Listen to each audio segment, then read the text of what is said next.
S L Bhyrappa ಅವರ ಈ ಪಯಣ ಇತ್ತಲ್ಲ, ಅವರ ಜೀವನ ಇತ್ತಲ್ಲ, ಆ ಒಂದು ಯಾನ ಇತ್ತಲ್ಲ, ಅದ್ರ ಬಗ್ಗೆ ಅವ್ರ ಜೊತೆ ಒಂದು ಕ್ಷಣಗಳನ್ನು ಕಳೆದಂಥವ್ರು ಮತ್ತು ಅವರ ಎಲ್ಲ ಬುಕ್ಕುಗಳನ್ನು ಓದ್ಕೊಂಡು ಬಂದಂಥವ್ರು, ಅವ್ರನ್ನ ಮಾತನಾಡಿಸ್ತಾ ಹೋಗೋಣ. ಇನ್ನಷ್ಟು ಇಂಟ್ರೆಸ್ಟಿಂಗ್ ವಿಚಾರಗಳನ್ನು ನಿಮ್ಮ ಮುಂದೆ ಇಡುವಂಥ ಕೆಲಸವನ್ನು ನ್ಯೂಸ್ 18ನಲ್ಲಿ ನಾವು ಮಾಡ್ತಾ ಇದ್ದೀವಿ. ನಮ್ಮ ಜೊತೆ ಈಗ ಡಾಕ್ಟರ್ GB ಹರೀಶ್ ಅವರು, ಇತಿಹಾಸಕಾರರು, ಕಾದಂಬರಿಕಾರರು ನಮ್ಮ ಜೊತೆ ಜಾಯ್ನ್ ಆಗಿದ್ದಾರೆ. ಸರ್, ಕಾರ್ಯಕ್ರಮಕ್ಕೆ ಸ್ವಾಗತ ನಿಮಗೆ.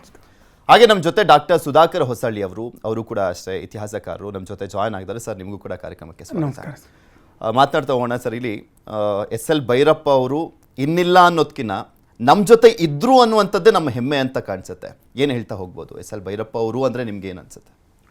ಎಸ್ ಎಲ್ ಭೈರಪ್ಪನವರು ನಮ್ಮ ಕನ್ನಡ ಸಾಹಿತ್ಯದಲ್ಲಿ ನಾವು ಕಂಡಂಥ ತುಂಬ ಅಪರೂಪದ ಸಾಹಿತಿ.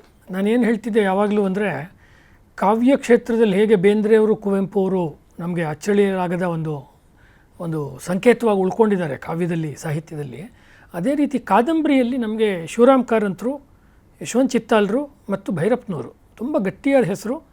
ಅದರಲ್ಲಿ ಭೈರಪ್ಪನವರು ಅವರು ಹೆಚ್ಚು ಫೀಲ್ಡ್ ವರ್ಕ್ ಮಾಡಿ, ಅಂದರೆ ಒಂದು ಕಾದಂಬರಿಯನ್ನು ಬರೀಬೇಕಾದ್ರೆ ಕ್ಷೇತ್ರಗಳನ್ನು ಎಲ್ಲಿ ಹೋಗಬೇಕು ವರ್ಕ್ ಮಾಡ್ತಿದ್ರು. ಹೇಗೆ ನೀವು ಜರ್ನಲಿಸಮಲ್ಲಿ ಅಥವಾ ರಿಸರ್ಚ್ ಮಾಡುವಾಗ ಸ್ಪಾಟ್ಗೆ ಹೋಗ್ತೀರಾ, ಅದನ್ನು ಮಾಡ್ತಿದ್ರು. ಈಗ ಪರ್ವ ಕಾದಂಬರಿ ಬರೀಬೇಕಾದ್ರೆ ಅನೇಕ ಸರ್ತಿ ಅವ್ರು ಹಿಮಾಲಯಕ್ಕೆ ಹೋಗ್ತಾರೆ.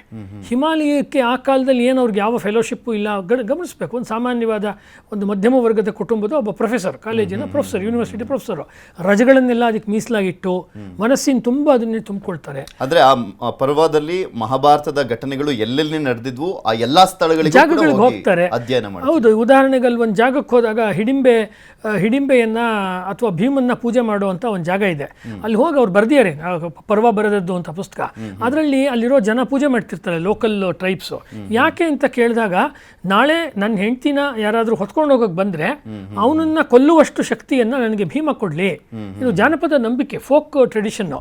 ಅದನ್ನೆಲ್ಲ ಅವರು ಅವರ ಕಾದಂಬರಿನಲ್ಲಿ ತೊಗೊಂಬರ್ತಾರೆ. ಅಂದರೆ ಸುಮ್ಮನೆ ಲೈಬ್ರರಿನಲ್ಲಿ ಕೂತ್ಕೊಂಡು ಅಥವಾ ರೂಮ್ನಲ್ಲಿ ಕೂತ್ಕೊಂಡು ಪುಸ್ತಕಗಳನ್ನೆಲ್ಲ ಗುಡ್ಡೆ ಹಾಕಿ ಬರೆದಂಥ ಕಾದಂಬರಿಕಾರರಲ್ಲ ಅವ್ರು. ಆ್ಯಕ್ಚುಲಿ ಭೈರಪ್ಪನವರು ಅನುಭವ, ಗಟ್ಟಿಯಾದ ಅನುಭವ ಸಾಂದ್ರ ಅಂತಾರೆ.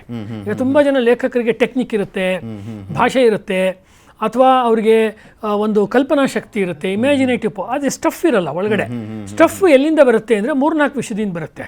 ನಿಮಗೆ ಡೆತ್ತು, ಸಾವು ಅಂದರೆ ಏನು ಅನ್ನೋದನ್ನು ನಾವು ಹತ್ತಿರದಿಂದ ನೋಡಿದರೆ, ಈಗ ಅವ್ರ ಮನೆಯಲ್ಲಿ ಅವ್ರ ತಾಯಿನ ಅವರು 11ನೇ ವರ್ಷಕ್ಕೆ ಕಳ್ಕೊತಾರೆ, ಅವರ ತಮ್ಮಂದ್ರನ್ನ ಪ್ಲೇಗು ಅಥವಾ ಇದು ಬಂದಾಗ, ಕಾಯಿಲೆ ಬಂದಾಗ ಕಳ್ಕೊಳ್ತಾರೆ.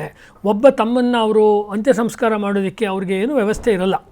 ಅವರೇ ಸೈಕಲಲ್ಲಿ ಹೋಗಿ ಬಂದು ಎಲ್ಲ ಮಾಡಿ, ಒಬ್ಬ ಕರಡಿ ಅಂತಿರ್ತಾನೆ, ಅವನು ಅವ್ರಿಗೆ ಸಹಾಯ ಮಾಡ್ತಾನೆ ಹಳ್ಳಿನಲ್ಲಿ.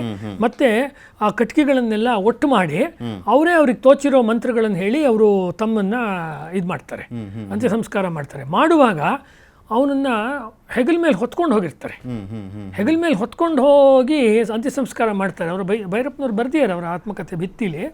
ಅದು ಪರ್ಸ್ನಲ್ ನೋವು ಅಲ್ವಾ. ಅದನ್ನು ತುಂಬ ಜನ ಏನು ಮಾಡ್ತಾರೆ, 4 ಜನಕ್ಕೆ ಹೇಳ್ಕೊಂಡು ಅವರು ಸುಮ್ಮನಾಗ್ತಾರೆ. ಇವರು ಮಹಾಭಾರತ ಬರಿಬೇಕಾದ್ರೆ ಘಟೋದ್ಗಜ, ಭೀಮನ್ ಮಗ, ಅವನು ಕರ್ಣ ಕೊಲ್ತಾನೆ. ರಾತ್ರಿ ಯುದ್ಧ ನಡೀತಾ ಇರುತ್ತೆ ರಾಕ್ಷಸರದ್ದು. ಅವಾಗ ಕೊಂದು, ಭೀಮ ಬಾರೋ ಬಿಡಿಸ್ಕೊಳ್ಳೋ ಅಂತ ಹೇಳಿ ಅವ್ರನ್ನ ತಮಾಷೆ ಮಾಡ್ತಾನೆ ಭೀಮನ್ನ. ಪಾಪ ಭೀಮ ಈಗ ದೊಡ್ಡ ಮಹಾವೀರ ಭೀಮ ಇರೋನು ತಂದೆ ಭೀಮನಾಗಿ ಕನ್ವರ್ಟ್ ಆಗಿಬಿಟ್ಟಿದ್ದಾನೆ ಈಗ ರಣರಂಗದಲ್ಲಿ. ಅವನಿಗೆ ಸಂಕಟ ಆಗ್ತಿದೆ, ಮಗನ ಹೆಣನ ಬಿಡೋಂಗಿಲ್ಲ. ಮತ್ತು ಬೇರೆಯವ್ರು ಯಾರು ಬಂದು ಕೊಚ್ಚಾಕಿದ್ರೆ ಶತ್ರುಗಳು ರಾತ್ರಿಲಿ, ಭೀಮನ ವಯಸ್ಸಾಗಿದೆ, ಸ್ವಲ್ಪ ವಯಸ್ಸಾಗಿದೆ. ಅವನು ಭುಜದ ಮೇಲೆ ಇವನನ್ನು ಹೊತ್ಕೊಂಡು, ಆ ರಕ್ತ ಬರ್ತಿರೋ ದೇಹವನ್ನು ಹೊತ್ಕೊಂಡು ಭೀಮ ದುಡು ಓಡ್ತಾನೆ